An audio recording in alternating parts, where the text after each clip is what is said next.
Tired of forgetting your daily Duolingo practice? I'm going to show you how to slap the cute little owl right onto your phone's home screen. First up, let's tackle iOS. Press and hold on any empty space on your home screen until your app starts jiggling. See that plus sign at the top left corner? Tap on it. A search bar will pop up. Type in Duolingo. Select the Duolingo widget. Now you can choose your widget size. The medium size shows your daily progress, but pick whichever you like best. Tap Add Widget. Boom! The Duolingo widget is now on your home screen, showing your current streak and encouraging you to keep learning. Alright, Android users, let's get you set up. 1. Press on an empty area of your home screen.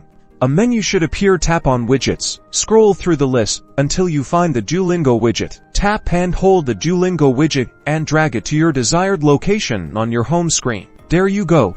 Your Duolingo widget is ready to keep you motivated on your Android device. Now you'll never miss a lesson.